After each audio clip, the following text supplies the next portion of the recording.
আপনি নিশ্চিত জানেন এই ব্যক্তি আমাদের দেশের জন্য ক্ষতিকর, এরপরে আপনি তাকে বসাইতে চাইতেছেন, এটা খেয়ানত। আপনি নিশ্চিত জানতেছেন এই লোক আমার এলাকার জন্য খুব ক্ষতিকর হবে, এরপরে আপনি হয়েছে আমার আব্বা আমার দাদা এই জন্য আমি, এটা খেয়ানত। খুব সাবধান, আমার আপনার দ্বারা যেন কোনো অযোগ্য ব্যক্তি যোগ্যতার আসনে না বসে। আমরা দাবি করে আমাদের দেশে 90% বেশি মুসলমান, তাহলে আমাদের একজন শাসক হওয়া দরকার কি? নারী না পুরুষ?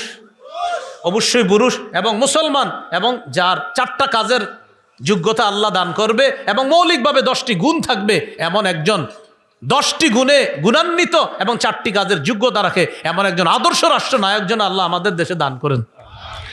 আমাদের ভাইয়েরা কাজ করতেছে, ওসামা ভাইও মাশাআল্লাহ কাজ করতেছে, দোয়া করি আল্লাহ তাআলা খেলাফতের স্বপ্ন নিয়ে আগাইতেছে। আমরা অবশ্যই সাহায্যকারী হিসাবে সহযোগিতা অবশ্যই করব, আমরা তাদের সাথে অবশ্যই থাকবো।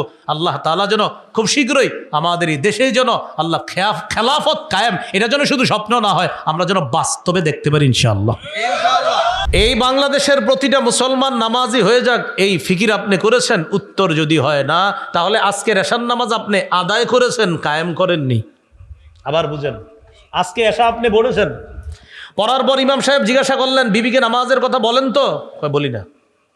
সন্তানকে নামাজের কথা বলেন? না। পরিবারকে নামাজের আদেশ করেন? না, করি না। এলাকার আশেপাশের ছেলেরা বিভিন্ন জায়গায় খেলাধুলা করে, হেলায় খেলায় তাদের সময়গুলো নষ্ট করে তাদেরকে নামাজি বানানোর ফিকির করেন? উত্তর যদি হয় না, তাহলে আপনি এশার নামাজ আদায়কারী, কায়েমকারী না। এলাকার যারা সম্পদশালী আপনার জানা মতে জাকাত দেয় না, তাকে বুঝান জাকাত এটা ফরজ, এটা ওয়াজিব নফল না, এটা ফরজ। মাগরিবের পরে উপস্থাপক ঘোষণা করে আমরা মাহফিলের দ্বিতীয় অধিবেশন শুরু করতে যাচ্ছি পবিত্র কোরআনের তেলাওয়াতের মাধ্যমে। একটি ছেলের নাম ঘোষণা করা হয়, ছেলেটি কোরআনের তেলাওয়াত করা শুরু করে। শ্রোতারা তখন কেউ টুস বিস্কুট ভিজিয়ে খেতে থাকে, কেউ বা মাহফিলের অতিথি হিসাবে বিভিন্ন কামরায় তাদেরকে আপ্যায়ন করা হয়। তখন তারা বলতে থাকে এই মাগরিবের পরে এখন হুজুরে বসে যাবে, তাড়াতাড়ি তাড়াতাড়ি খা, কোরআন তেলাওয়াত দিয়ে দিছে, কোরআন তেলাওয়াতের পরেই বক্তা বসে যাবে। মানে এখন যেটা চলতেছে এটা কোনো বিষয় না, আগে খাওয়া শেষ কর, কোরআন তেলাওয়াতের পরেই কিন্তু হুজুর বসে যাবে। তো এখন কি হচ্ছে? তো কোরআন তেলাওয়াতের সময় আমরা খাইতেছি, এটা দেখবেন মাগরিবের পরে। ঠিক তেলাওয়াত শেষ, আর দেখবেন যদি কোনো ভালো আলোচক এখানে বসায় দেন, দলে দলে মানুষ আসতে থাকে, তো তেলাওয়াতের সময় আসতেছে না। তুমি নিজের জন্য যা পছন্দ করো, অন্যের জন্য তা পছন্দ করবা, তুমি খাঁটি মুসলমান হয়ে যাবে। 5 নাম্বার, ওয়ালা তুকসিরিদ দিহকা, আবু হুরায়রা বেশি হাসবা না।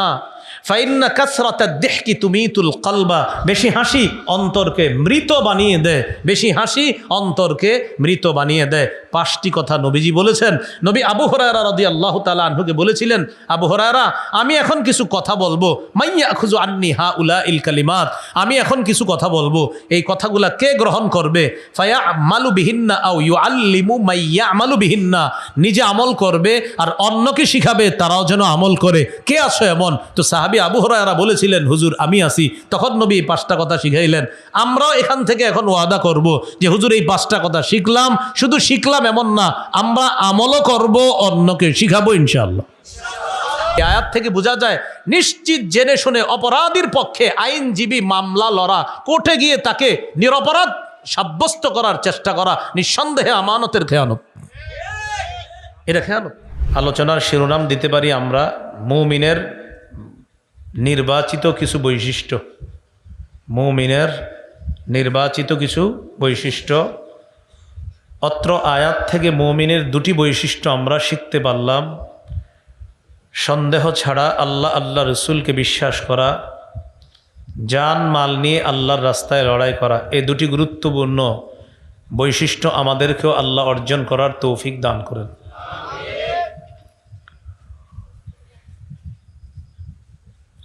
সূরা নূরের 62 নম্বর আয়াতে আল্লাহ তাআলা মুমিনের একটি বৈশিষ্ট্য আলোচনা করেছেন।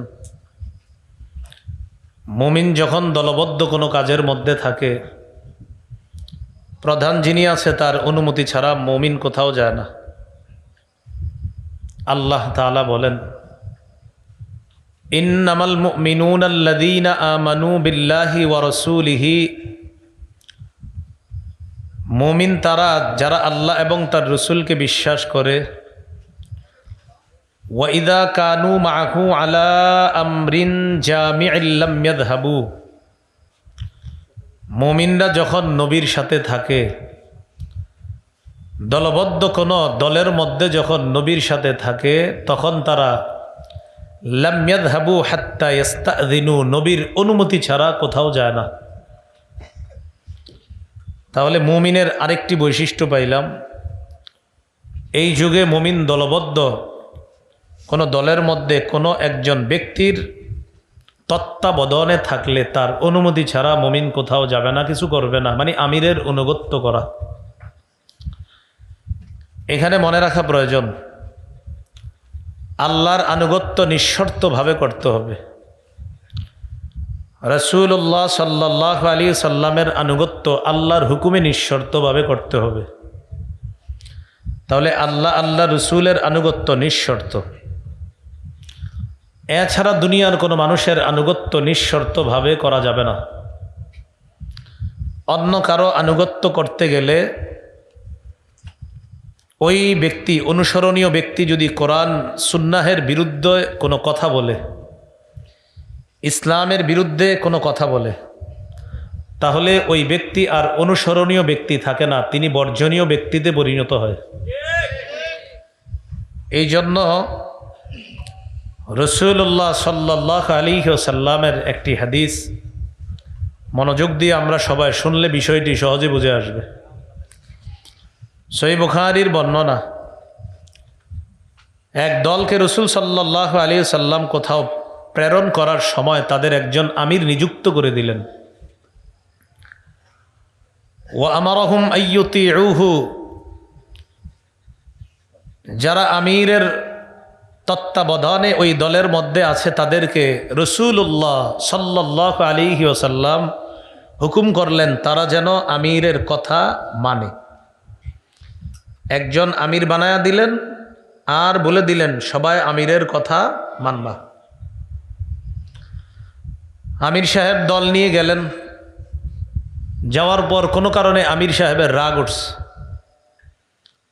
রাগ ওঠার পর আমির সাহেব তার দলের মধ্যে যারা আছে তাদেরকে বললেন, ইজমাউলি হাতবা, তোমরা আমার জন্য লাকড়ি সংগ্রহ করো।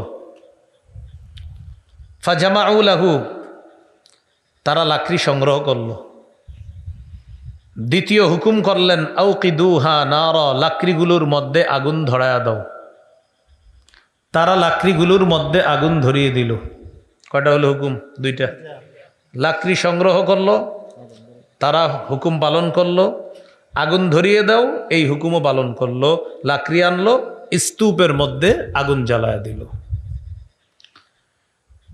আমির সাহেব ৩ নম্বর হুকুম করলেন, উদখুলুহা, তোমরা সবাই আগুনে ঝাঁপ দাও। তাহলে আমির সাহেবের হুকুম পালন করতে হবে। আমির সাহেব আবার তাদেরকে বলেছিলেন, নবী কি তোমাদেরকে বলে নাই আমার কথা শোনার জন্য, আমাকে মানার জন্য? তারা বললেন, জি, আল্লাহ রসুল সাল্লাল্লাহু আলাইহি সাল্লাম বলেছেন আপনি যা বলবেন আমরা সেটাই শুনব। অতএব তোমরা লাকড়ি সংগ্রহ করেছ, আগুন জ্বালিয়েছ, আমার হুকুমে এখন আগুনের মধ্যে তোমরা ঝাঁপ দাও। কথা বুঝে আসতেছে সবার? ফাহাম্মু, সাহাবায়ে কেরাম যারা ছিল তারা নিয়ত করে ফেললো আগুনে ঝাঁপ দেবে। আমির সাহেবের কথা তো শুনতে হবে। ঝাঁপ দেওয়ার আগে একজন আরেকজনকে বলা বলি করতে লাগলো, আচ্ছা আসলে ঝাঁপ দিমু? একজন আরেকজনকে। তারা সিদ্ধান্তহীনতায় ভুগতে লাগলো, আসলে আগুনে ঝাঁপ দিব? প্রথমে রেডি, পরে তাদের মধ্যে বলা বলি করতে লাগলো, ফারারনা মিনান নারি ইলা রাসূলিল্লাহি সাল্লাল্লাহু আলাইহি ওয়াসাল্লাম, আমরা আগুন থেকে পালিয়ে রসুল সাল্লাল্লাহু আলাইহি সাল্লামের কাছে এসেছি, ছিলাম জাহান্নামী। নবীর কাছে এসে কালিমা পড়ে মুসলমান হয়ে জান্নাতে যাওয়ার চেষ্টায় আছে। আগুন থেকে বেঁচে নবীর হাতে হাত রেখে আলো তথা জান্নাতে যাওয়ার চেষ্টায় আছে। সেই নবী আমিরের কথা মানতে বলছে, সেই আমিরের কথা মানতে গিয়ে আগুনে ঝাঁপ দিব? যে আগুন থেকে বাঁচার জন্য নবীর কাছে আসলাম, সেই আগুনে ঝাঁপ দিব আমিরের কথা মানতে গিয়ে? সিদ্ধান্তহীনতায় ভুগতেছে। সিদ্ধান্ত নিতে পারতেছিল না আগুনে ঝাঁপ দিবে কি দিবে না। ইতিমধ্যে হাত্তা সাকানা গদবহু, আমির সাহেবের রাগ ঠান্ডা হয়ে গেল। বলেন আলহামদুলিল্লাহ। শুধু একজন মানুষের রাগ 10-12 বছর কোনোভাবেই ঠান্ডা করা গেল না, কিন্তু এই আমির সাহেবের রাগ ঠান্ডা হয়ে গেছে। আমির সাহেবের রাগ ঠান্ডা হওয়ার সাথে সাথে এদিক দিয়ে কি হলো আপনার, হাত্তা ক্ষমাদাতিন নার ও সাকানা গদবহু, সাহাবায়ে কেরাম আগুনে ঝাঁপ দিবে কি দিবে না। ইতিমধ্যে আগুন নিভে গেল, আমির সাহেবের রাগও ঠান্ডা হয়ে গেল, মানে আগুনও নিভে গেল, রাগও ঠান্ডা হয়ে গেল, আগুনে ঝাঁপ দেওয়া লাগে নাই। তবে ঘটনাটি আল্লাহ রসুল সাল্লাল্লাহু আলাইহি সাল্লামের কাছে পৌঁছেছে।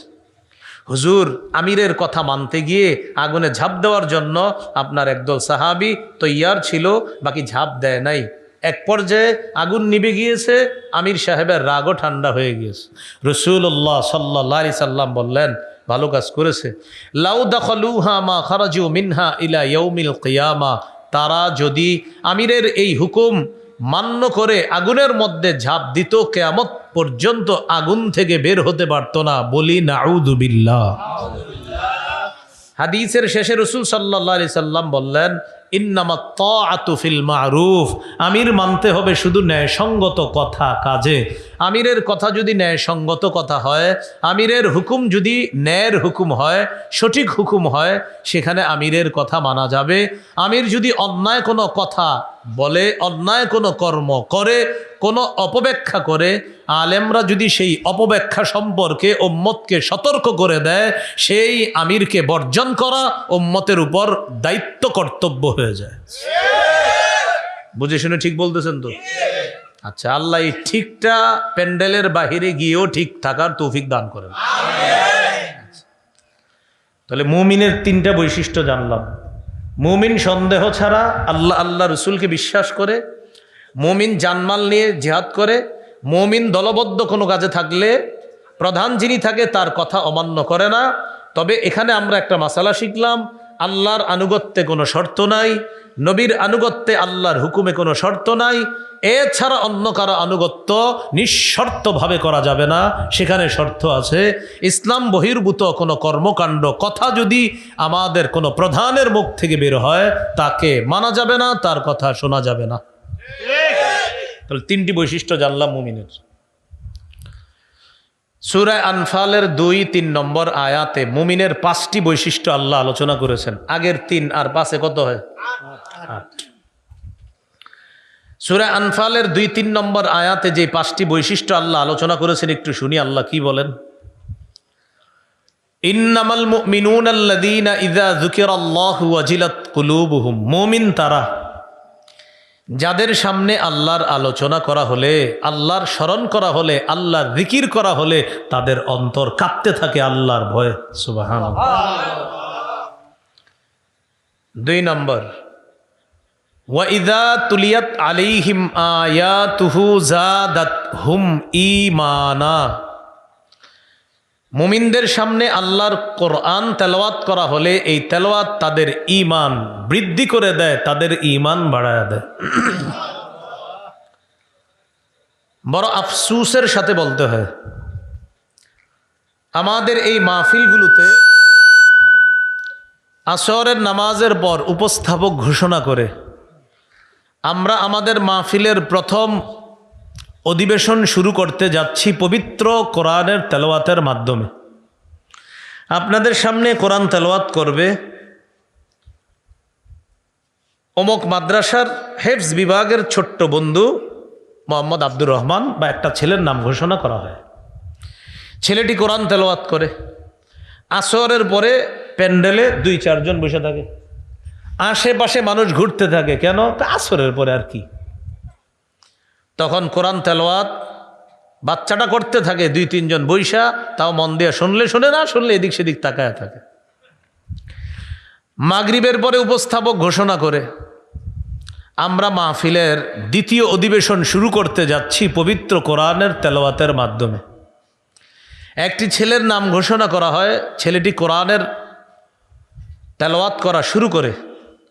শ্রোতারা তখন কেউ টুস বিস্কুট ভিজিয়ে খেতে থাকে, কেউ বা মাহফিলের অতিথি হিসাবে বিভিন্ন কামরায় তাদেরকে আপ্যায়ন করা হয়, তখন তারা বলতে থাকে এই মাগরিবের পরে এখন হুজুরে বসে যাবে, তাড়াতাড়ি তাড়াতাড়ি খা, কোরআন তেলাওয়াত দিয়ে দিছে, কোরআন তেলাওয়াতের পরেই বক্তা বসে যাবে। মানে এখন যেটা চলতেছে এটা কোনো বিষয় না, আগে খাওয়া শেষ কর, কোরআন তেলাওয়াতের পরেই কিন্তু হুজুর বসে যাবে। তো এখন কি হচ্ছে?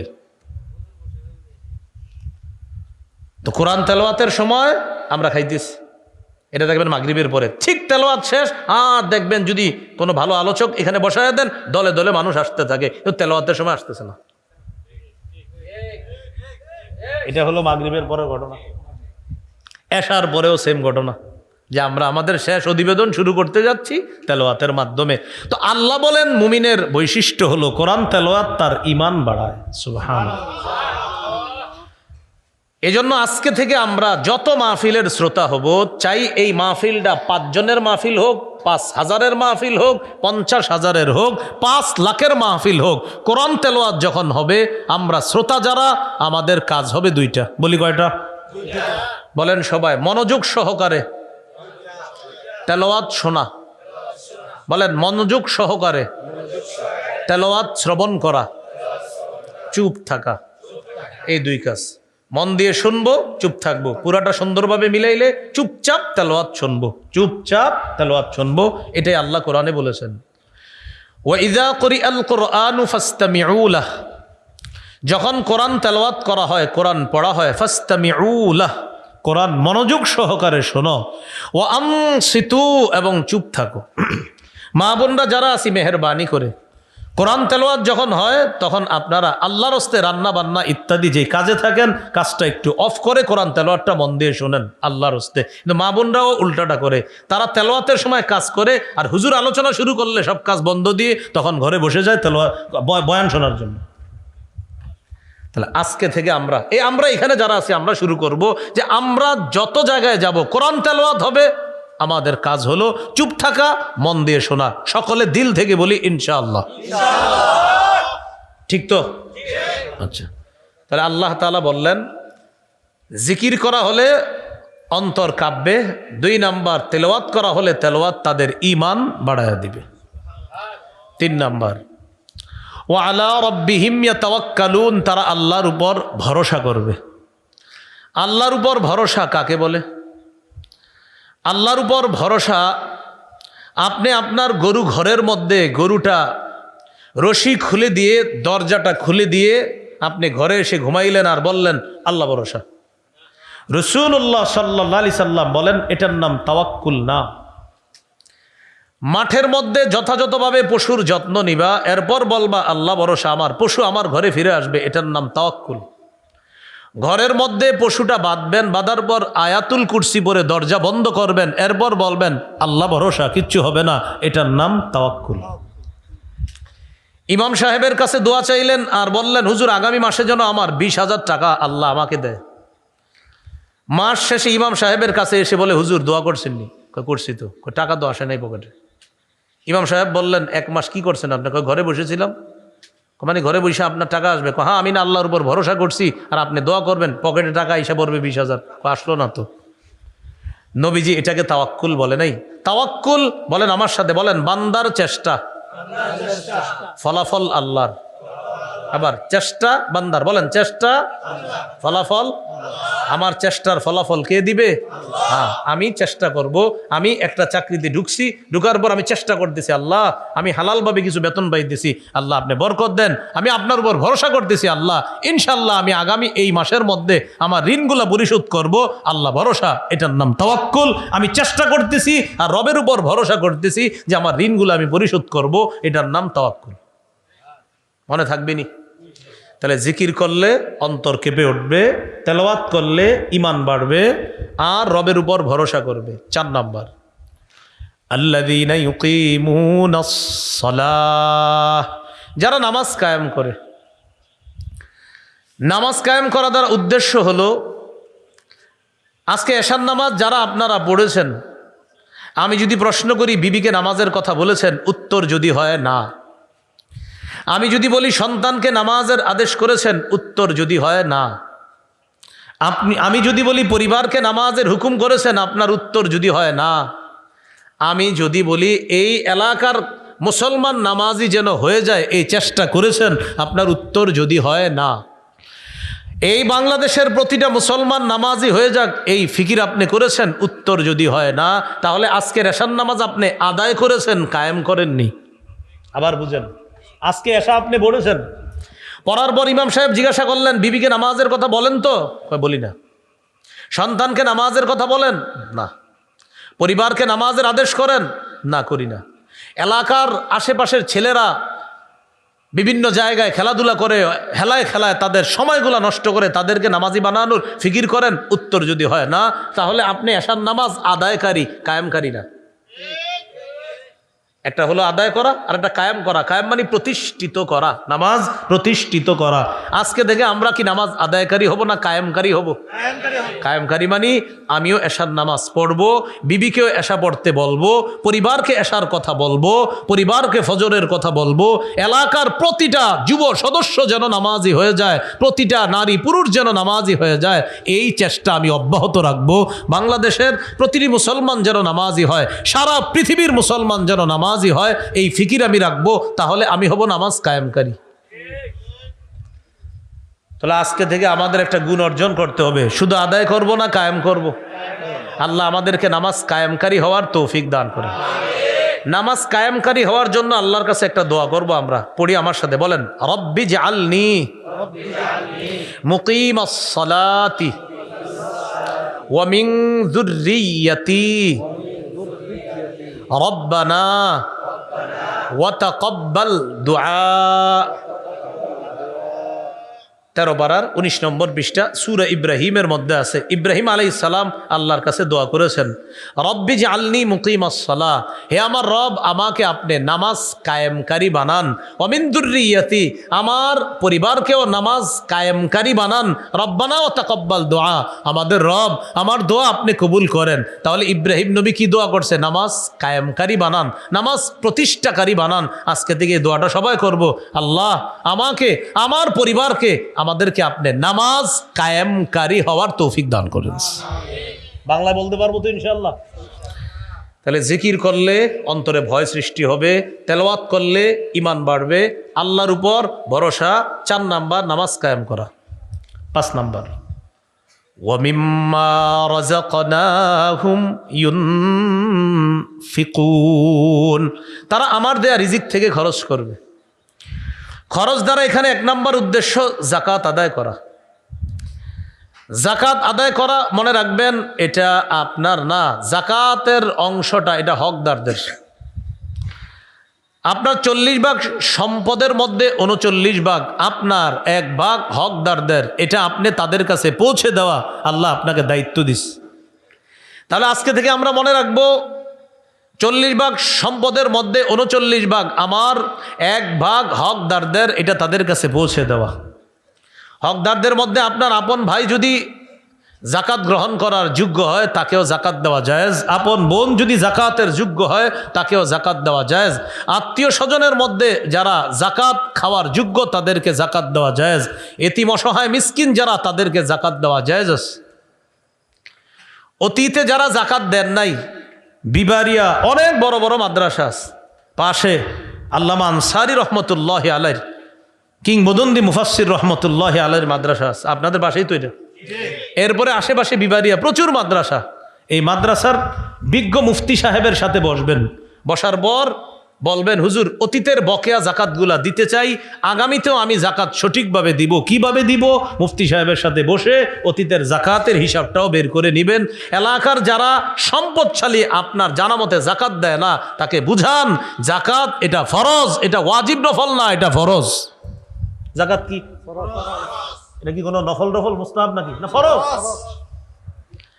এই জন্য জাকাতের যিনি আপনার দিবে উনি কিন্তু আপনারা বলবে আমার টাকা মানুষের জ্ঞানে দিব, আপনি মহব্বতের সাথে বলবেন এটা আপনার না, জাকাতের অংশটা এটা আপনার না, 39 ভাগ আপনার, জাকাতের অংশটা অমুক খাতের, অমুক খাতের, অমুক খাতের। আল্লাহ আপনাকে দায়িত্ব দিছে, আপনি যথাযথভাবে এটা পৌঁছায় দেন। তাহলে আগের 3টা বৈশিষ্ট্য আর সূরা আনফালের 5টা, 3 আর 5 কত? 8টা। সূরা তাওবা 71 নম্বর আয়াত, সূরা তাওবার ৭১ নম্বর আয়াতে আল্লাহ মুমিনের ৬টি বৈশিষ্ট্যের কথা আলোচনা করেছেন। দেখি আপনাদেরকে এখন পরীক্ষা করব, এই ৬টির মধ্যে 2টি বৈশিষ্ট্য এমন, যেই 2টি বৈশিষ্ট্যের কথা সূরা আনফালে আলোচনা হয়ে গেছে। আমি বলবো, বলার পর আপনারাই বলে দিবেন হুজুর এটা কিন্তু আগে আলোচনা হয়েছে। তা আমি বলি, শোনেন মন দিয়ে। সূরা তাওবা ৭১ নম্বর আয়াত, মুমিনের ৬টি বৈশিষ্ট্য আল্লাহ বলেন, ওয়াল মুমিনুনা ওয়াল মুমিনাতু বা'দুহুম আউলিয়াউ বা'দ। মুমিন নর নারী একে অপরের অভিভাবক, একে অপরের হিতাকাঙ্ক্ষী, কল্যাণকামী বন্ধু। একটা হলো। 2 নাম্বার, ইয়ামুরুনা বিল মারুফ, তারা সৎ কাজের আদেশ করে। 3 নাম্বার, ওয়ায়ানহাউনা আনিল মুনকার, তারা অসৎ কাজের নিষেধ করে। 4 নাম্বার, ওয়ায়ুকিমুনাস সালাহ, তারা নামাজ কায়েম করে। তারা কি বলেন তারা নামাজ কায়েম করে, এটা গেছে। 5 নাম্বার, ওয়ায়ুতুনাজ যাকাত, তারা যাকাত আদায় করে, গেছে মাশাআল্লাহ। 6 নাম্বার, ওয়ায়ুতিউনাল্লাহ ওয়া রাসূলা, তারা আল্লাহ রাসূলের আনুগত্য করে, এটা যায় নাই। তো 6টার মধ্যে 2টি গেছে, রইল কয়টা? 4টা। তাহলে আগের 8, নতুন 4, কয়টা হলো? 12টা। নতুন 4টা সূরা তাওবার ৭১ নম্বর আয়াতে। আমি 4টি আবার বলছি। 1 নাম্বার, মুমিনরা একে অপরের হিতাকাঙ্ক্ষী, কল্যাণকামী বন্ধু। 2 নাম্বার, মুমিন সৎ কাজের আদেশ করে। 3 নাম্বার, মুমিন অসৎ কাজ থেকে নিষেধ করে, তারা নামাজ কায়েম করে। 5 নাম্বার, তারা যাকাত দেয়, এটা আগে গিয়েছে, তাহলে 3টা হলো।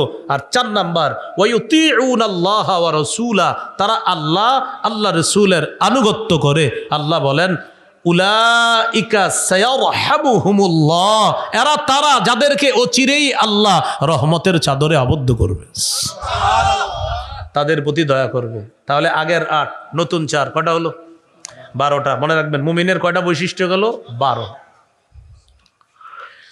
মুমিনের 13 নম্বর বৈশিষ্ট্য সূরা নূরের 51 নম্বর আয়াতে আল্লাহ বলেন, ইন্নামা কানা কাউলাল মুমিনিনা ইযা দুউ ইলাল্লাহি ওয়া রাসূলিহি লিয়াহকুমা বাইনাহুম আইয়াকুলু সামি'না ওয়া আতা'না। গুরুত্বপূর্ণ অংশ, আছেন তো আপনারা সবাই?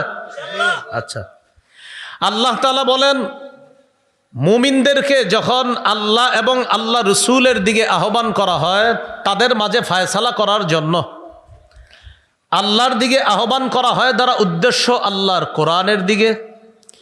রসুলের দিকে যখন আহ্বান করা হয়, দ্বারা উদ্দেশ্য হলো রসুলের সুন্নাহের দিকে। মুমিনদেরকে যখন কোরআনের দিকে এবং সুন্নাহের দিকে আহ্বান করে, তাদেরকে যখন ডাকা হয়, আহ্বান করা হয় তাদের মাঝে মীমাংসা করে দেওয়ার জন্য, তখন মুমিনদের বক্তব্য হলো সামি'না ওয়া আতা'না। বলেন আমার সাথে, বলেন শুনলাম, মেনে নিলাম। সবাই বলেন শুনলাম, মেনে নিলাম। এক অংশ আমি, বাকি অংশ আপনারা। আমাকে, আপনাকে, আমাদেরকে যদি কোরআন হাদিসের দিকে আহ্বান করে বলা হয়, ভাইজান আপনাদের এলাকায় এই সমস্যা আছে, এই সমস্যার সমাধান কোরআন সুন্নাহ অনুযায়ী করব, আপনারা কি মানবেন? জবাবে আমরা কি বলবো বলেন তো? শুনলাম, মেনে নিলাম। বলেন শুনলাম। এখন আপনারা বলেন, এই মসজিদের খতিব সাহেব যদি আপনাদেরকে বলে, আজকে জুমায় আপনাদেরকে গুরুত্বপূর্ণ একটি বিষয় বোঝানো হবে কোরআন সুন্নাহ থেকে, আপনারা কারা কারা শুনবেন? হাত তুলে দেখান তো ইনশাআল্লাহ। ঠিক তো? আচ্ছা, তো মনে করেন আগামী জুমায় ডাকা হয়েছে আপনাদেরকে, আছেন তো সবাই? আচ্ছা, ডাকার পর খতিব সাহেব সূরা আলী ইমরানের 131 নম্বর আয়াত তেলাওয়াত করছে, ইয়া আইয়ুহাল্লাযীনা আমানু লা তাকুলুর রিবা আযআফাম মুদাআফা। খতিব সাহেব কোরআনের সূরা আলী ইমরানের 131 নম্বর আয়াত তেলাওয়াত করে অনুবাদ শোনায়া দিলেন, হে ঈমানদারগণ, তোমরা বহুগুণে বৃদ্ধি করে সুদ খেও না, চক্রাকারে বৃদ্ধি করে সুদ খেও না। এখন খতিব সাহেব বললেন, ভাইজান এলাকায় যারা সুদ খায়, আল্লাহর কোরআন বলছে তারা যেন সুদ না খায়। হাদিসের মধ্যে আছে, সহিহ বুখারীর বর্ণনা 2766 নম্বর হাদিস। এই হাদিসে রাসূল সাল্লাল্লাহু আলাইহি সাল্লাম 60টি ধ্বংসাত্মক অপরাধের কথা বলছে, এর মধ্যে একটা হলো আকলুর রিবা, সুদ খাওয়া। তাহলে খতিব সাহেব কোরআন সুন্নাহ অনুযায়ী একটা ফায়সালা করে দিছে আপনাদের এলাকায়, যে ভাই কোরআন বলছে সুদ খাওয়া হারাম, হাদিস বলতেছে সুদ খাওয়া হারাম, আপনারা কিন্তু ওয়াদা করছেন কোরআন হাদিস যা ফায়সালা করবে হুজুর আমরা শুনবো। এখন খতিব সাহেব বলার পর আমাদের জবাব হবে কি? হুজুর আমরা কথাটা শুনলাম, আমরা মানলাম। কি জবাব হবে? শুনলাম। এটা বলার পরেও মসজিদের বাহিরে এসে একদল বলবে গত 7 বছর তো হুজুরের বয়ান খুব সুন্দর ছিল, আজকে উনি সুদের ওয়াজটা করা কি জরুরি ছিল। এটা কোথায় এসে বলবে? বাইরে। তো আপনারা ভিতরে বললেন শুনলাম মানলাম, বাইরে এসে এই কথা কেন? এই কথা এই জন্য কারণ উনি বিশিষ্ট সুদখোর। আল্লাহ আমাদেরকে হেফাজত করেন। তাহলে মুমিনের 13 নম্বর বৈশিষ্ট্য, মুমিনকে যখন আল্লাহ রসুলের বাণী দ্বারা তাদের মাঝে মীমাংসা করা হবে, মুমিন তখন বলবে শুনলাম মানলাম। তাহলে বলেন আল্লাহর কথা নবীর কথা শুনবো মানবো তো ইনশাআল্লাহ? আল্লাহ তৌফিক দান করেন। তিরমিজির হাদিস 2305 নম্বর হাদিসের বর্ণনা। আবু হুরায়রা রাদিয়াল্লাহু তাআলা আনহুকে রাসূলুল্লাহ সাল্লাল্লাহু আলাইহি সাল্লাম 5টি জিনিস গুনে গুনে শিখাইয়া দিলেন। তার হাত ধরলেন, হাত ধরে এইভাবে 5টা জিনিস শিখাইয়া দিস। আদ্দা খামসা, গুনে গুনে 5টা জিনিস শিখাইছে। এখন আমি আপনাদের কাছ থেকে জানতে চাই এই 5টা জিনিস হাদিসের, আর আমরা একটু আগে মুমিনের বৈশিষ্ট্য বলছি, মুমিনের বৈশিষ্ট্য কোরআন যা বলবে মুমিন বলবে শুনলাম মেনে নিলাম, সুন্নাহ যা বলবে মুমিন বলবে শুনলাম মেনে নিলাম। এখন যে নবী 5টা কথা আবু হুরায়রা রাদিয়াল্লাহু তাআলা আনহুকে শিখাবে, আর আবু হুরায়রা পরম্পরায় আমাদের পর্যন্ত এই কথাগুলা পৌঁছাইছে, এখন এই কথাগুলা আমরা কি শুধু শুনবো নাকি বলেন কোনটা? শুনবো মানবো না দুইটাই? তাহলে হাদিস শোনার পর আমাদের জবাব হবে হুজুর শুনলাম মেনে নিলাম আমল করব, বলেন ইনশাআল্লাহ।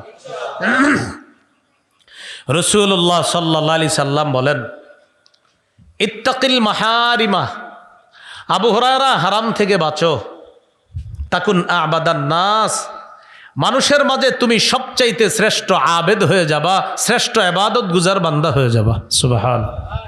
তাহলে হারাম থেকে বাঁচা, হারাম খাবো না, হারাম বলবো না, হারাম দেখবো না, হারাম করব না, হারাম কথা বলবো না, হারাম করব না, হারাম খাদ্য খাবো না, হারাম দেখবো না, বলেন ইনশাআল্লাহ। তাহলে হারাম থেকে বাঁচো, শ্রেষ্ঠ আবেদ হবা। 2 নম্বর অর্দ বিমা কাসামাল্লাহু লাকা তাকুন আগনান নাস, আবু হুরায়রা আল্লাহ তোমার জন্য যা ফয়সালা করেছেন এটা তুমি মেনে নাও, মানুষের মাঝে তুমি সবচাইতে স্বনির্ভর বান্দা হবা, মনের দিক থেকে তুমি সবচেয়ে ধনী মানুষ হয়ে যাবা। এখান থেকে কি শিখছি বলেন আমার সাথে সবাই বলেন আল্লাহর ফয়সালায় বলেন আমরা খুশি, বলেন আল্লাহর ফয়সালায় আমরা খুশি। এখন একজনের 10 তলা বাড়ি, আমার 1 তলা, তাহলে আমার ফয়সালা আল্লাহর, আমার রব তারে 10 তলা দিছে, এটা রবের ফয়সালা, আমাকে রব 1 তলা দিছে, এটাও রবের ফয়সালা, আমি আমার রবের ফয়সালায় খুশি। এ গেল 2 নম্বর। 3 নম্বর ওয়া আহসিন ইলা জারিকা তাকুন মুমিনা, তুমি প্রতিবেশীর সাথে উত্তম আচরণ করো তাহলে খাঁটি মুমিন হয়ে যাবা। তুমি প্রতিবেশীর সাথে উত্তম আচরণ করো তাহলে খাঁটি মুমিন হয়ে যাবা। কার সাথে উত্তম আচরণ করতে বলছে? প্রতিবেশীর সাথে। আজকে এখানে আসার পর আমি যখন নামছি, নামা মসজিদ পর্যন্ত আসলাম, মসজিদে নামাজ সালাত আদায় করলাম, সালাত আদায় করে এখান পর্যন্ত আসলাম, মাঝে অনেকে মুসাফা করছে, এক ছেলে তো মুসাফা করতে গিয়ে পানিতে পুড়ে গেছে এই আজকে। তো যারা আমার সাথে মুসাফা করলেন মাশাআল্লাহ, আমাকে যারা বলছেন আসসালামু আলাইকুম, আমিও বলছি ওয়ালাইকুম আসসালাম রাহমাতুল্লাহ, এর মানে আপনি কিছু নেকির অংশীদার আমাকে বানাইলেন, আমি জবাব দিয়া আপনাকে কিছু নেকির ব্যবস্থা আল্লাহর পক্ষ থেকে আমরা আশা করতেছি। দুইজনের জন্য রবের কাছ থেকে দোয়া করলাম, রব যেন আমাকে শান্তিতে রাখে, আর আমি দোয়া করলাম রব যেন আপনাকেও শান্তিতে রাখে। কিন্তু যারা আজকে আমার জন্য এই শান্তির এতগুলা দোয়া করলেন আর আমিও পাল্টা দোয়া করলাম, তাদের মধ্যে এমনও লোক আছে যারা গত 10 বছর প্রতিবেশীর কোনোদিন বলেন নাই আসসালামু আলাইকুম। প্রতিবেশী এটা বল, কারণ এত প্রতিবেশী, আরে কি কম। সন্তান বাবাকে সালাম দেয় না কেন? আব্বারে কেমনে সালাম দেয়? এটা কোনো কথা? ভাতিজা চাচাকে সালাম দেয় না, সালাম মানি শান্তি, বলেন সালাম অর্থ। তো আপনার আব্বার শান্তির দোয়া দরকার নেই? বলে না। আম্মার শান্তির দোয়া দরকার আসেনি? কথা বুঝেন। চাচার শান্তির দোয়া দরকার আছে? তো আমার জন্য এতগুলা শান্তির দোয়া করলেন, আমিও পাল্টা কতগুলা শান্তির দোয়া করলাম, কিন্তু আপনি আপনার প্রতিবেশীর জন্য একদিন শান্তির দোয়া করলেন না। 5 ওয়াক্ত নামাজে দেখা হচ্ছে 5 বার বিভিন্ন জনের সাথে, দেখা যেহেতু হইতেছে সালাম দেয় না। ভাই এনে সালাম দিলেন না কেন? হারলে এর সাথে তো দেখা হয়, তো দেখা হয় বলেই তো সালাম দিবেন। দেয়াল, দেয়াল, এই যে দেয়াল, আপনি একজনকে সালাম দিছেন, রাসূলুল্লাহ সাল্লাল্লাহু আলাইহি সাল্লাম বলেন সালাম দেওয়ার পর এই দেয়ালের এই পাশে এসে উনি আড়াল হয়ে গেছে, আড়াল হওয়ার পর আবার এই পাশে আসছে, নবীজি বলেন আবার সালাম দাও। তাহলে প্রতিবেশীর সাথে উত্তম আচরণ করলে খাঁটি মুমিন হওয়া, কিন্তু প্রতিবেশীকে সালাম দিচ্ছি না। ভাই এই মাঠের থেকে একটু ওয়াদা করেন, আজকে থেকে ইনশাআল্লাহ আমরা প্রত্যেকে আমার প্রতিবেশীকে সালাম দেব। ভাই সত্যি তো দিবেন তো ইনশাআল্লাহ? 5 ওয়াক্ত নামাজে যার সাথে আপনার 5 বার দেখা হোক বা দেখা না হোক, নতুন করে দেখা হোক অথবা বারবার দেখা হোক, বারবার সালাম দিব। আল্লাহ তৌফিক দান করুন। প্রতিবেশীর সাথে উত্তম আচরণ করা, রাসূলুল্লাহ সাল্লাল্লাহু আলাইহি সাল্লাম বলেন গোশত যখন রান্না করো ঝোল বাড়ায়া রান্না করবা। কেন? প্রতিবেশীর জন্য অন্তত একটু ঝোল পাঠায়া দিবা। গোস্তের ঘ্রাণে প্রতিবেশীর নাকে যাবে, তারও মন চাইবে গোস্ত খাইতে, হয়তো তুমি গোস্ত দিতে পারবা না, ঝোল তো দিতে পারবা, ঝোল পাঠায়া দিও। রুটি ভিজিয়ে ভাতগুলা ভিজিয়ে খেতে পারবে, অন্তত ঝোল পাঠায়া দিও। এই জন্য যদি আপনি প্রতিবেশীকে কিছু দিতে পারেন তাহলে গোস্তটা একদম ব্যাপকভাবে রান্না করবেন, গ্রান চারদিকে ছড়াইবেন। আর যদি বলেন না আমি প্রতিবেশীরে দিব না, তাহলে এমনভাবে রান্না করেন যেন গ্রান বাহিরে না যায়। আব্দুল্লাহ ইবনে ওমর রাদিয়াল্লাহু তাআলা আনহুমার বর্ণনা, তিনি বলেন এক ব্যক্তি ফল কিনে ঘরে আসছে, আনার পর ওই ফল আরেকজনের সামনে দিয়ে ঘরে নিয়ে গেছে, নিয়ে যাওয়ার পর ফলটা কাইটা বাচ্চার হাতে দিছে। এবার বাচ্চাদের অভ্যাস কি বলেন তো? এক জায়গায় থাকে না, খালি দৌড়ায়, ফলটা নিয়ে দৌড়ায় বাহিরে এসে পড়ছে। আরেকজনের বাচ্চা তার ফলটা দেখছে, দেখার পর তোমার আব্বা ফল আনছে, হ্যাঁ, মনে মনে কষ্ট পায়, ওর বাবা আনছে আমার বাবা আনে নাই। আল্লাহ রসুল এটা সহ্য করবে না যে আমার কোনো উম্মতের ছোট্ট বাচ্চা তোমার ছোট্ট বাচ্চার হাতে ফল দেখে কষ্ট পাবে, এটা রসুল সহ্য করবে না। তাহলে কি করবেন? ফল যদি কাউরে না দিতে চান এমনভাবে ঘরে নেন যেন মানুষ বুঝতে না পারে এটার মধ্যে ফল আছে।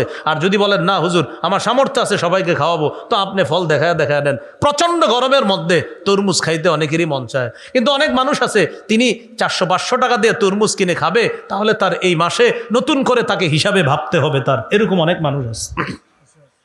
এখন আপনি একটা তরমুজ কিনে কি করলেন? সবার সামনে দিয়ে নিতেছেন, একটু দিয়েন। আর যদি বলেন না কাউরে দিবেন না, তাহলে কালো একটা ব্যাগ দিয়ে তরমুজটা ভিতরে নেন যেন প্রতিবেশী দেখে কষ্ট না পায়। এটার ভিতরে কি ফুটবল না তরমুজ যেন বুঝতে না পারে। কথার কথা বুঝাইলাম।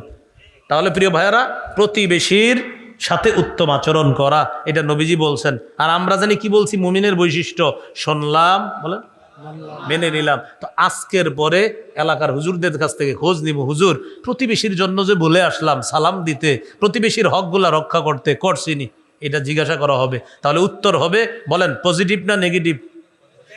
আল্লাহ আমল করার তৌফিক দান করেন। 4 নাম্বার, আহিব্বালিন নাস মা তুহিব্বু লিনাফসিকা তাকুন মুসলিমা। তুমি নিজের জন্য যা পছন্দ করো অন্যের জন্য সেটা পছন্দ করবা, তাহলে তুমি খাঁটি মুসলমান হয়ে যাবা। সুবহানাল্লাহ। তুমি নিজের জন্য যা পছন্দ করো অন্যের জন্য তা পছন্দ করবা, তুমি খাঁটি মুসলমান হয়ে যাবা। 5 নাম্বার, ওয়ালা তুকসিরিদ দিহকা। আবু হুরায়রা, বেশি হাসবা না। ফাইন্না কাসরাতাদ দিহকি তুমিতুল কলবা। বেশি হাসি অন্তরকে মৃত বানিয়ে দেয়, বেশি হাসি অন্তরকে মৃত বানিয়ে দেয়। 5টি কথা নবীজি বলেছেন। নবী আবু হুরায়রা রাদিয়াল্লাহু তাআলা আনহুকে বলেছিলেন, আবু হুরায়রা আমি এখন কিছু কথা বলবো, মাইয়াখুযু আন্নি হাউলাইল কালিমাত। আমি এখন কিছু কথা বলবো, এই কথাগুলা কে গ্রহণ করবে? ফায়ামালু বিহিন্না আও ইউআল্লিমু মাইয়ামালু বিহিন্না। নিজে আমল করবে আর অন্যকে শিখাবে, তারাও যেন আমল করে। কে আছো এমন? তো সাহাবী আবু হুরায়রা বলেছিলেন, হুজুর আমি আছি। তখন নবী 5টা কথা শিখাইলেন। আমরাও এখান থেকে এখন ওয়াদা করব যে হুজুর এই 5টা কথা শিখলাম, শুধু শিখলাম এমন না, আমরা আমলও করব, অন্যকে শিখাবো ইনশাআল্লাহ। তাহলে আপনারা মন দিয়ে শোনেন। 1 নাম্বার, হারাম থেকে আমরা বাঁচবো, নিজেরা আমল করব, হারাম কাজ করব না, অন্যকে বলবো হারাম কাজ না করার জন্য। 2 নাম্বার, আমরা আল্লাহর ফয়সালায় খুশি থাকবো, অন্যকেও বলবো ভাই আল্লাহর ফয়সালায় খুশি থাকো। 3 নাম্বার, আমরা প্রতিবেশীর সাথে উত্তম আচরণ করব, অন্যকে বলবো ভাই তুমিও প্রতিবেশীর সাথে উত্তম আচরণ করো। 4 নাম্বার, আমরা নিজের জন্য যা পছন্দ করব অন্যের জন্য সেটা পছন্দ করব, অন্যকেও আমরা বলবো ভাইয়া তুমি নিজের জন্য যেটা পছন্দ পছন্দ করো, অন্যের জন্য সেটা পছন্দ করবা। 5 নাম্বার, আমরা নিজেরা কম হাসবো, অন্যকেও বলবো ভাই কম হাসেন, বেশি হাসলে অন্তর মৃত হয়ে যায়। আল্লাহ আমাদেরকে নিজেরা আমল করে অন্যদেরকে শিখিয়ে দেওয়ার যেন আমরাও পারি, অন্যদেরকে যেন আমল করাতে পারি, উৎসাহিত করতে পারি। আল্লাহ তৌফিক দান করে। এই গেল 13 নাম্বার বৈশিষ্ট্য। মনে আসেনি? কোরআন সুন্নাহ থেকে কিছু বললে মুমিন কি বলবে? শুনলাম, মেনে নিলাম। আচ্ছা, মুমিনের 14 নম্বর বৈশিষ্ট্য নির্বাচিত, মুমিন আমানতদার হবে। বলেন না একটু, মুমিন। সূরা নিসার 58 নম্বর আয়াতে আল্লাহ বলেন, ইন্নাল্লাহা ইয়া'মুরুকুম আন তুআদ্দুল আমানাতি ইলা আহলিহা, নিশ্চয় আল্লাহ তোমাদেরকে আদেশ করেন তোমরা যেন আমানত হকদারের কাছে যথাযথভাবে পৌঁছে দাও। হাদিসের কিতাব মুসনাদে আহমদ 12,383 নম্বর হাদিস। এই হাদিসে রাসূলুল্লাহ সাল্লাল্লাহু আলাইহি ওয়াসাল্লাম বলেন, লা ঈমানা লিমান লা আমানাতা লাহ, যার মধ্যে আমানতদারিতা নাই তার কেমন যেন ঈমান নাই। তাহলে আমানত এটা রক্ষা করা মুমিনের বৈশিষ্ট্য। মুমিন আমানতদার হবে, মুমিন খেয়ানতকারী হবে না, মুমিন কখনো খেয়ানত করবে না। আল্লাহ আমাদেরকে আমানতদার মুমিন হওয়ার তৌফিক দান করেন। আমানতের বিপরীত হলো খেয়ানত। একটু আমার সাথে বললে মনে থাকবে, বলেন, ঈমান আনার পর ঈমানের উপর অটল থাকা সবচেয়ে বড় আমানত। কুফর করা সবচেয়ে বড় খেয়ানত। কুফর করা সবচেয়ে বড় খেয়ানত। 3 পারা 20 নম্বর পৃষ্ঠা আল্লাহ বলেন, ইন্নাল্লাযীনা কাফারু বা'দা ঈমানিহিম সুম্মা ইজদাদু কুফরা। 3টা আঙ্গুলের দিকে একটু দেখেন, ঈমান, কুফর, কুফর। দেখেন 3টা, ঈমান, কুফর, কুফর। কয়টা হলো? এখানে আল্লাহ ঈমান দ্বারা 1 নাম্বার বলছে, ইয়াহুদিরা ঈমান আনছে তাওরাতের উপর, আনার পর এরপর ইঞ্জিল আসছে, ইঞ্জিল আসার পর ইঞ্জিলকে অস্বীকার করছে, কুফর করছে। এরপরে আসছে কোরআন, কোরআনকে অস্বীকার কইরা কুফর আরো বাড়াইছে। দেখেন, ঈমান, কুফর, কুফর। আল্লাহ বলেন, ইন্নাল্লাযীনা কাফারু বা'দা ঈমানিহিম, যারা কুফরি করে ঈমান আনার পর, তাওরাতের উপর ঈমান আনছে ইয়াহুদিরা, আনার পর কুফরি করেছে, ইঞ্জিল অস্বীকার করে, সুম্মা ইজদাদু কুফরা, এরপর তারা কোরআন অস্বীকার করে কুফর আরো বাড়াইছে। কুফর কি করছে? আরো বাড়াইছে। তাহলে ঈমানের বিপরীতে ঈমানের উপর অটল থাকা, শ্রেষ্ঠ আমানত রক্ষা করা, বিপরীতে কুফর করা, এটা সবচেয়ে বড় খেয়ানত। আল্লাহ আমাদের সকলকে এই ভয়ঙ্কর খেয়ানত থেকে হেফাজত করেন। আমরা জেনে না বুঝে অনেক সময় বলে ফেলি এমন কথা যে কথায় কুফরি হয়ে যায়। এই জন্য সাবধান, খুব সাবধান থাকা। আকীদা, বিশ্বাস ঠিক রাখা। বিশ্বাস ভঙ্গ করা এটা অনেক বড় খেয়ানত। হুদাইবিয়ার চুক্তি হয়েছে রাসূল সাল্লাল্লাহু আলাইহি সাল্লামের সাথে, বেঈমানরা হুদাইবিয়ার সন্ধি করছে। সেই চুক্তি কাফেররা সর্বপ্রথম ভঙ্গ করছে। আল্লাহ এটাকে পবিত্র কোরআনে খেয়ানত বলছে। সূরা আনফালের 71 নম্বর আয়াতে আল্লাহ বলেন, ওয়া ইয়ুরিদু খিয়ানাতাকা, নবী, কাফেররা যদি আপনার সাথে বিশ্বাস ভঙ্গের ইচ্ছা করে, দেখেন তো বিশ্বাস ভঙ্গের আরবিটা আল্লাহ বলছে খিয়ানত। একটু বুঝে শুনে বলেন তো, বিশ্বাস ভঙ্গ এই বাংলার আরবিটা আল্লাহ কোরআনে কি বলছে? খেয়ানত। ওয়া ইয়ুরিদু, তারা যদি ইচ্ছা করে, খিয়ানাতাকা, আপনার সাথে বিশ্বাস ভঙ্গের ইচ্ছা করে। বলেন তো বিশ্বাস ভঙ্গের আরবি আল্লাহ কি বলছে? একটু বলেন না, কি বলছে? এইভাবে বললে কি মনে হয় জানেন? ক্লাসে আছে। তারা যদি আপনার সাথে বিশ্বাস ভঙ্গের ইচ্ছা করে, ফাকাদ খানুল্লাহ মিন কাব, নবী আপনি চিন্তিত হবেন না, ইতিপূর্বেও তারা খেয়ানত করেছে। তাহলে বিশ্বাস ভঙ্গ করা এটা খেয়ানত। আল্লাহ এই খেয়ানত থেকে আমাদেরকে হেফাজত করেন। এরপর ছোট গুনাহ করা, বড় গুনাহ করা এটা আমানতের খেয়ানত। গুনাহ না করা এটা হলো আমানত, গুনাহ করা এটা হলো খেয়ানত।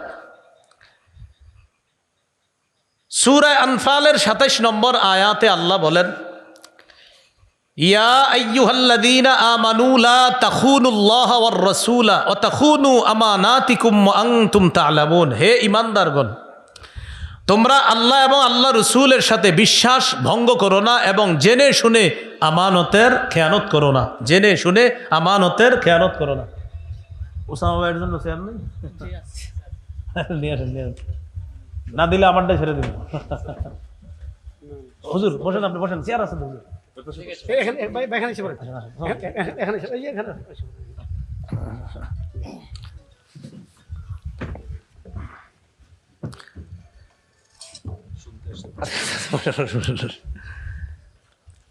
তো আল্লাহ তাআলা বলেন, হে ইমানদারগণ, তোমরা আল্লাহর সাথে রসুলের সাথে বিশ্বাস ভঙ্গ করো না এবং জেনে শুনে আমানতের খেয়ানত করো না।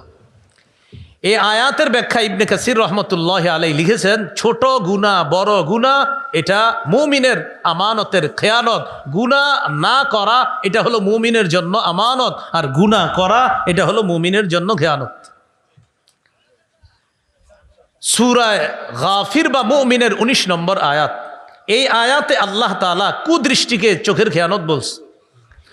ইয়ালামু খাইনাতাল আয়ুনি ওয়া মা তুখফিস সুদূর। খাইনাতাল আয়ুনের একটা সুন্দর বাংলা হলো চোরাই চোখ, চোখের কোনা দিয়ে হারাম জিনিসের দিকে দেখা আর মনে মনে খারাপ কল্পনা করা। এটা অন্যরা না বুঝলেও আল্লাহ বলেন ইয়ালামু, আল্লাহ জানেন, খাইনাতাল আয়ুন চোখের খেয়ানত, ওয়া মা তুখফিস সুদূর আর অন্তর যা গোপন করে এটা আল্লাহ জানেন। এই আয়াতের ব্যাখ্যায় ইমাম কুরতুবী রহমতুল্লাহ আলাইহি লিখেছেন, আউয়ালু মা খালাকাল্লাহু তাআলা মিনাল ইনসানি আল ফারজ। সর্বপ্রথম আল্লাহ মানুষের যে অঙ্গটা সৃষ্টি করেছেন এটা হলো লজ্জাস্থান। আব্দুল্লাহ ইবনে আমর ইবনুল আস রাদিয়াল্লাহু তাআলা আনহুমার বর্ণনা। লজ্জাস্থান সৃষ্টি করার পর আল্লাহ বলেছেন, হাদিহি আমানা ইস্তাউদাতুকাহা, এই আমানত তোমার কাছে রাখলাম, ফালা তালবাসহা ইল্লা বিহাক্কিন, বান্দা এই আমানতের খেয়ানত করো না। ফাইন হাফিজতাহা হাফিজতুকা, বান্দা তুমি যদি লজ্জাস্থান নামক এই অঙ্গের আমানত রক্ষা করো, আমি আল্লাহ তোমাকে বিপদ আপদ থেকে রক্ষা করব। ফাল ফারজু আমানা, লজ্জাস্থান আমানত, ওয়াল উযুনু আমানা, কান আমানত, ওয়াল আইনু আমানা, চোখ আমানত, ওয়াল লিসানু আমানা, জবান আমানত, ওয়াল বাতনু আমানা, পেট আমানত, ওয়াল ইয়াদু আমানা, হাত আমানত, ওয়াল রিজলু আমানা, পা আমানত। শেষে বলতেছে, ফালা ঈমানা লিমান লা আমানাতা লা, যার আমানতদারিতা নাই তার ঈমান নাই। অঙ্গ প্রত্যঙ্গের খেয়ানত আমরা যেন না করি, প্রতিটা অঙ্গকে আমরা গুনাহ থেকে যেন হেফাজত করতে পারি, আল্লাহ তৌফিক দান করেন। প্রতিটা অঙ্গ এটা কিন্তু আমানত আমাদের কাছে। মাঝখান দিয়ে একটা কথা মনে রাখি, কিয়ামতের ময়দানে প্রধান 4 সাক্ষী হবে, পক্ষে বিপক্ষে হতে পারে। 1 নাম্বার জমিন, যেখানে আমি আপনি চলতেছি বসতেছি উঠতেছি, জমিন সাক্ষী হবে। 2 নাম্বার আমাদের আমলনামা 2 পাশ থেকে যারা লিখতেছে, সম্মানিত লেখকগণ, ফেরেশতাগণ। 3 নাম্বার অঙ্গ প্রত্যঙ্গ। 4 নাম্বার প্রধান সাক্ষী আল্লাহ তাআলা। এই 4 সাক্ষী থেকে বাঁচার কোনো সুযোগ নাই। আল্লাহ অন্য সাক্ষীর মুখাপেক্ষী ছিলেন না, এরপরে আল্লাহ আমাকে আপনাকে দেখায় দিবে, বান্দা দেখো তুমি যে অপরাধগুলা করেছো এগুলার সাক্ষী জমিন দিতেছে, সময় দিতেছে, তোমার অঙ্গ প্রত্যঙ্গ সাক্ষী দিতেছে, আমি আল্লাহ তো প্রধান সাক্ষী, এগুলা জরুরত ছিল না। এরপর আমাকে আপনাকে আল্লাহ বুঝাইয়া দিবে যে আল্লাহ কারো উপর সামান্য জুলুম করেন না। লা ইয়াজলিমু মিসকালা যাররা, সামান্য পরিমাণ জুলুম আল্লাহ কারো উপর করেন না। প্রিয় ভাইয়ারা, অঙ্গ প্রত্যঙ্গগুলো আমরা গুনাহ করব না, গুনাহ থেকে হেফাজত করার চেষ্টা করব, আল্লাহ তৌফিক দান করেন। ওয়াদা ভঙ্গ করা খেয়ানত। ইয়াহুদিরা তাওরাত কিতাবে বিকৃত করছে, কিতাবের যথাযথ বাস্তবায়ন করা এটা হলো আমানত, এটা আল্লাহর সাথে ওয়াদা বান্দার। উল্টায় দেওয়া এটা হলো খেয়ানত। সূরা মাইদার 13 নম্বর আয়াতে আল্লাহ বলেছেন, ফাবিমা নাকদিহিম মিসাকাহুম লাআন্নাহুম, ইহুদিরা বিশ্বাস ওয়াদা ভঙ্গ করার কারণে আমি আল্লাহ তাদেরকে অভিসম্পাদ করলাম। আল্লাহর অভিসম্পাদ মানে রহমত থেকে বঞ্চিত করা। আমি আল্লাহ তাদেরকে রহমত থেকে বঞ্চিত করলাম তারা ওয়াদা ভঙ্গ করার কারণে। ওয়াজআলনা কুলুবাহুম কাসিয়া, তাদের অন্তর শক্ত বানায়া দিলাম। ইউহাররিফুনাল কালিমা আম মাওয়াদিই, তারা কথাকে বিকৃত করে দিত, যথাযথ জায়গা থেকে তারা উল্টায়া কথাগুলা বিকৃত করে ফেলতো। 3 নম্বর পারা 19 নম্বর পৃষ্ঠাে আছে, ইয়ালফুনা আলসিনাতাহুম বিল কিতাব লিতাহসাবুহু মিনাল কিতাব, এরা মুখের মাধ্যমে তাওরাতের বিধানগুলো এমনভাবে বলতো, সামনে যারা থাকতো এরা ভাবতো এটা মনে তাওরাতেরই বিধান, অথচ আল্লাহ বলেন ওয়ামা হুয়া মিনাল কিতাব, অথচ এটা তাওরাতের অংশ না। ওয়ায়াকুলুনা হুয়া মিন ইনদিল্লাহ, এরা বলতো এটা আল্লাহর পক্ষ থেকেই, ওয়ামা হুয়া মিন ইনদিল্লাহ, অথচ এটা আল্লাহর পক্ষ থেকে না।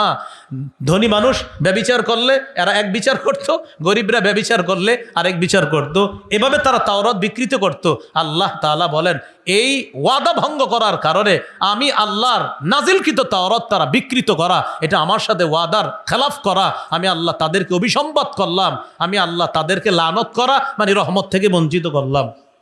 আমরাও কিন্তু আল্লাহর সাথে ওয়াদাবদ্ধ। কোরআনের আদেশ নিষেধগুলা বাস্তবায়ন করা, এটাও কিন্তু আমরা ওয়াদাবদ্ধ। এটা আমরা ওয়াদাবদ্ধ।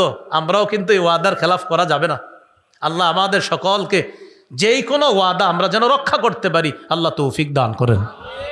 এবার একটা গুরুত্বপূর্ণ কথা, এটা সামনে যারা শ্রোতা ভাই আছে আমরা বলি, মনে থাকবে। বলেন, অন্যায়ের পক্ষপাতিত্ব করা খেয়ানত। অন্যায়ের পক্ষপাতিত্ব করা কি? আমাদের দেশে এমন একটা সময় আসতেছে সামনে, আপনি পক্ষপাতিত্ব করবেন, বুঝে শুনে করবেন, কিন্তু খেয়ানত করেন না, সাবধান। আপনি খেয়ানত যে আমার দাদা করছে, আমার আব্বা করছে, এই জন্য আমিও করব না। আল্লাহর হস্তে খেয়ানত করেন না। অন্যায়ের পক্ষপাত আপনার দ্বারা যেন না হয়। সূরা নিসার 105 নম্বর আয়াতে আছে, ওয়ালা তাকুন লিল খাইনিনা খাসিমা। নবী, আপনি খেয়ানতকারীদের পক্ষাবলম্বনকারী হবেন না। 107 নম্বর আয়াত সূরা নিসার, এখানে আছে, ওয়ালা তুজাদিল আনিল্লাযীনা ইখতানুনা আনফুসাহুম। যারা নিজেদের সাথে খেয়ানত করে, নবী আপনি তাদের পক্ষে বাকবিতণ্ডা করবেন না। এই আয়াত থেকে বোঝা যায়, নিশ্চিত জেনে শুনে অপরাধীর পক্ষে আইনজীবী মামলা লড়া, কোর্টে গিয়ে তাকে নিরপরাধ সাব্যস্ত করার চেষ্টা করা নিঃসন্দেহে আমানতের খেয়ানত। এটা খেয়ানত। তাহলে অন্যায়ের পক্ষপাতিত্ব করা এটা খেয়ানত। মুমিন আমানতদার হবে। এবার গুরুত্বপূর্ণ একটা কথা, এটাও একটু বলি সবাই। বলেন, অযোগ্য ব্যক্তিকে যোগ্যতার আসনে বসানো খেয়ানত। যোগ্য ব্যক্তিকে যোগ্যতার আসনে বসানো আমানত। অযোগ্য ব্যক্তিকে বসায় দেওয়া কি? আপনি নিশ্চিত জানেন এই ব্যক্তি আমাদের দেশের জন্য ক্ষতিকর, এরপরে আপনি তাকে বসাইতে চাইতেছেন, এটা খেয়ানত। আপনি নিশ্চিত জানতেছেন এই লোক আমার এলাকার জন্য খুব ক্ষতিকর হবে, এরপরে আপনি হয়েছে আমার আব্বা, আমার দাদা, এই জন্য আমি, এটা খেয়ানত। খুব সাবধান, আমার আপনার দ্বারা যেন কোনো অযোগ্য ব্যক্তি যোগ্যতার আসনে না বসে। আমরা দাবি করে আমাদের দেশে 90 ভাগের বেশি মুসলমান, তাহলে আমাদের একজন শাসক হওয়া দরকার কি? নারী না পুরুষ? অবশ্যই পুরুষ এবং মুসলমান, এবং যার 4টা কাজের যোগ্যতা আল্লাহ দান করবে এবং মৌলিকভাবে 10টি গুণ থাকবে, এমন একজন 10টি গুণে গুণান্বিত এবং 4টি কাজের যোগ্যতা রাখে, এমন একজন আদর্শ রাষ্ট্রনায়ক যেন আল্লাহ আমাদের দেশে দান করেন। আমাদের ভাইরা কাজ করতেছে, ওসামা ভাইও মাশাআল্লাহ কাজ করতেছে, দোয়া করি আল্লাহ তাআলা খেলাফতের স্বপ্ন নিয়ে আগাইতেছে। আমরা অবশ্যই সাহায্যকারী হিসাবে সহযোগিতা অবশ্যই করব, আমরা তাদের সাথে অবশ্যই থাকব। আল্লাহ তাআলা যেন খুব শীঘ্রই আমাদের এই দেশে যেন আল্লাহ খেলাফত কায়েম, এটা যেন শুধু স্বপ্ন না হয়, আমরা যেন বাস্তবে দেখতে পারি ইনশাআল্লাহ। আল্লাহ তৌফিক দান করেন। তাহলে অযোগ্য ব্যক্তিকে যোগ্যতার আসনে বসানো খেয়ানো। সহিহ মুসলিমের 1825 নম্বর হাদিস, আবু যর গিফারি রাদিয়াল্লাহু তাআলা নবীজি সাল্লাল্লাহু আলাইহি সাল্লামকে বললেন, আলা তাস্তামিলুনি ইয়া রাসূলুল্লাহ, হুজুর আমাকে আপনি গভর্নর বানাইতে পারেন না? প্রাদেশিক গভর্নর, মানে অনেক সাহাবীকে নবীজি গভর্নর বানায় পাঠায়। তো নবীজি বললেন, আবু যর ইন্নাকা দাঈফ, তুমি দুর্বল মানুষ। ওয়া ইন্নাহা আমানা, দায়িত্ব এটা হলো আমানত। ওয়া ইন্নাহা ইয়াউমাল কিয়ামাতি খিজিয়ুন ওয়া নাদামা, এই দায়িত্ব কিয়ামতের ময়দানে এটা যদি একটু উল্টাপাল্টা হয় তাহলে এটা লাঞ্ছনার কারণ হবে, অনুতপ্ত হওয়ার কারণ হবে। তবে ইল্লা মান আখাযাহা, যে এই দায়িত্ব গ্রহণ করবে, বিহাক্কিহা, যথাযথভাবে, ওয়া আদ্দাল্লাযী আলাইহি ফিহা, এবং সঠিকভাবে যে আদায় করবে, আল্লাহ তাকে 7 ব্যক্তি যাদেরকে আরশের ছায়াতলে জায়গা দিবে, আল্লাহ তাকেও জায়গা দিবে। তাহলে নবীজি কি বললেন? দায়িত্ব এটা আমানত, এটা আমানত, এটা কারোর জন্য লাঞ্ছনার কারণ হবে, মানে যে দায়িত্বের অবহেলা করবে। সহিহ বুখারীর বর্ণনা 59 নম্বর হাদিস, আবার 4232 নম্বর হাদিসও আছে। এক ব্যক্তি রাসূল সাল্লাল্লাহু আলাইহি সাল্লামের বয়ানের মাঝখানে এসে বলতেছে, মাতাস সাআহ ইয়া রাসূলুল্লাহ, হুজুর কিয়ামত কবে? নবীজি সাল্লাল্লাহু আলাইহি সাল্লাম তার কথার জবাব না দিয়ে কথা শেষ করলেন। কথা শেষ করার পর নবীজি বললেন, আইনা উরাহুস সাইল, ওই ব্যক্তি কোথায় যে ব্যক্তি একটু আগে জিজ্ঞাসা করছে কিয়ামত সম্পর্কে? হুজুর এই যে আমি। নবীজি বললেন, ইদা দুইয়াতিল আমানা ফান্তাজিরিস সাআহ, যখন আমানত নষ্ট করা হবে তখন কিয়ামতের অপেক্ষা করো। সাহাবায়ে কেরাম প্রশ্ন করলেন, কাইফা ইদাআতুহা ইয়া রাসূলুল্লাহ, হুজুর আমানত কিভাবে নষ্ট করা হবে?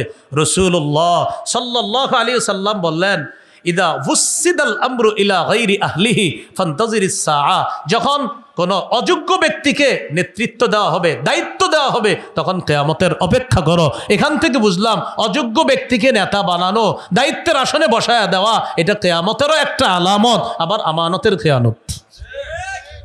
বুঝতেছি তো সবাই কথাগুলা? আচ্ছা, তাহলে আমরা বুঝে শুনে সামনের দিকে আগাবো, বলেন ইনশাআল্লাহ। খুব প্রতিটা পদক্ষেপ যেন, আগামী প্রতিটা পদক্ষেপ সতর্কতার সাথে যেন। আলেমরা তো জান প্রাণে চেষ্টা করতেছে বোঝানোর জন্য, এরপরে ওই যে আমাদের দেশের একটা নীতি, ওই আমার আব্বা আমার দাদা, এজন্য আমিও সেই পথে চলার না। এজন্য আমরা সামনের দিক খুব সতর্কতার সাথে, আমার প্রতিটা সময় প্রতিটা মুহূর্ত আমার প্রতিটা পদক্ষেপ যেন বুঝে শুনে হয়, এটা যেন আমানতের খেয়ানত না হয়। ভুল পরামর্শ দেওয়া এটা খেয়ানত, সঠিক পরামর্শ দেওয়া আমানত। আবু দাউদের হাদিস 3657 নম্বর হাদিস, মান আশারা আলা আখিহি বিআমরিন ইয়ালামু আন্না রুশদা ফি গায়রিহি ফাকাদ খানা।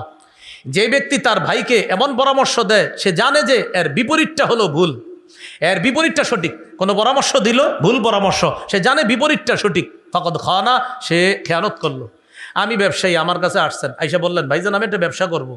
আমি দেখি কি আমি যে ব্যবসা করি আপনি ওইটাই করতেছেন। তখন আমি চিন্তা করলাম, ও যদি আমার বাজারে আমার ব্যবসা করে তা আমার তো একটু সমস্যা হইতে পারে। আমি আপনার পরামর্শ দিলাম, এক কাজ করেন, আপনি প্লেনের পার্টস পাতিগুলো উঠান দোকানে, প্লেনের পার্টস পাতি দোকানে উঠান। আরে ভাই এই এলাকায় প্লেনের পার্টস পাতি কে কিনবে? না আপনি উঠান, আমি বুঝাইতেছি। তো প্লেনের পার্টস পাতি উঠাইছে, এবার আমি সুন্দরভাবে লেখাই দিছি এখানের প্লেনের পার্টস পাতি পাওয়া যায়, সব পাওয়া যায়। উদ্দেশ্য হলো 5-6 দিন থাকবে, 1 মাস থাকবে, থাকার পরে এগুলো তো এখানে বিক্রি হবে না, এমনিই ভাগবে, আমার ব্যবসায়ের জন্য কোনো ক্ষতি না হয়। আমার কাছে পরামর্শ চাইছি, আরে পারলে দিব, না পারলে বলবো ভাই আমি পারবো না, অন্য কারো কাছে যাও। নবীজি বলেছেন সাবধান, তোমার কাছে পরামর্শ কেউ চাওয়া মানি, তুমি যদি পরামর্শ দাও, ইন্নাল মুস্তাশারা মু'তামানুন, যার কাছে পরামর্শ চাওয়া হয় সে আমানতদার হবে। আপনি আমানতদার হতে হবে, পারলে পরামর্শ দিয়েন, না পারলে ভুল পরামর্শ দিব না ইনশাআল্লাহ। মিথ্যা কথা বলা আমানতের খেয়ানত। রাসূলুল্লাহ সাল্লাল্লাহু আলাইহি সাল্লাম বলেন, কাসাদ্দিকুন ওয়া আনতা বিহি কাযিবুন। এটা কত বড় খেয়ানত, তুমি শ্রোতাদের সামনে কথা বলতেছো, শ্রোতা ভাবতেছে হা হা হা এটা সত্যি কথা, কিন্তু তুমি জানো মিথ্যা কথা। যেমন আমি বললাম, আপনারা যদি আমাকে আগামীতে এই এলাকার দায়িত্ব দেন, তাহলে প্রথম 1 মাসের মধ্যেই রাস্তাঘাট যা আছে এগুলা সব ঢালাই করে সুন্দরভাবে করে দিব। ঠিকই আমার দায়িত্ব দিলেন, দায়িত্ব দেওয়ার সাথে সাথে রাস্তায়ও বাঁশ দেওয়া শুরু করলাম, আপনাদেরকেও বাঁশ দেওয়া শুরু করলাম। কারণ ওই যে আমি যখন কথা বলতেছি তখন আমি জানি আপনারা ভাবতেছেন হা হা হা উনি ভালো মানুষ, হজ করে আসছে, তাসবিহ উপরে খুব মাশাআল্লাহ, আপনারা ভাবতেছেন সত্য কথা, কিন্তু আমি জানতেছি তোরা আমারে খালি কোনো মতে দায়িত্বটা দে। তো নবীজি বলেন কাবুরাত খিয়ানাতান, এটা কত বড় খেয়ানত। তুহাদ্দিসু হাদিসান হুয়া লাকা মুসাদ্দিক, তোমার সামনে যে কথা শুনে সে ভাবতেছে তুমি সত্য বলতেছো, ওয়া আনতা বিহি কাযিব, তুমি মিথ্যাবাদী, এটা বড় খেয়ানত। আল্লাহ আমাদেরকে হেফাজত করেন। মজলিসের কথা বাহিরে না বলা এটা আমানত। মনে পার্সোনাল মজলিস 3-4 জনের, মনে করেন আমি উসামা ভাই আরো 3-4 জন এক জায়গায় বসা, পার্সোনাল একটা মজলিস, এখন উসামা ভাই কথা বলতেছে, হঠাৎ উনি এদিক সেদিক তাকাইতেছে, ভাই কথাটা কিভাবে বলি, এদিক সেদিক তাকায় কিভাবে বলি।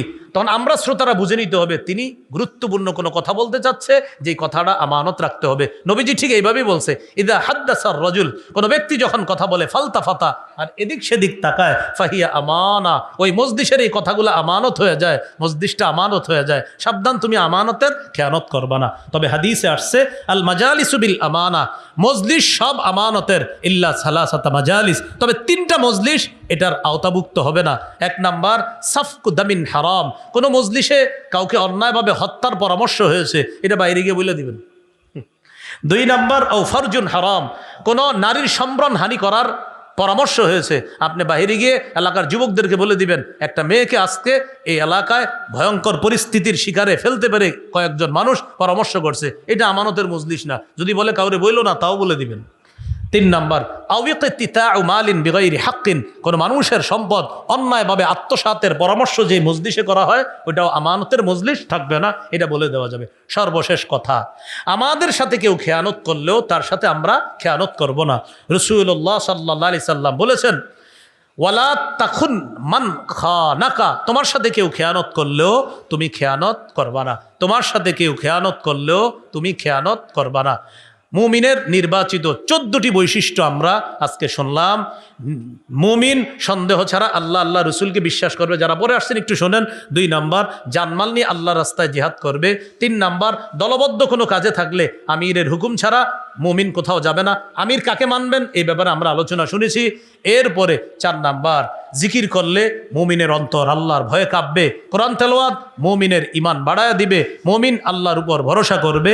আল্লাহর দেয়া রিজিক থেকে মুমিন যাকাত দিবে।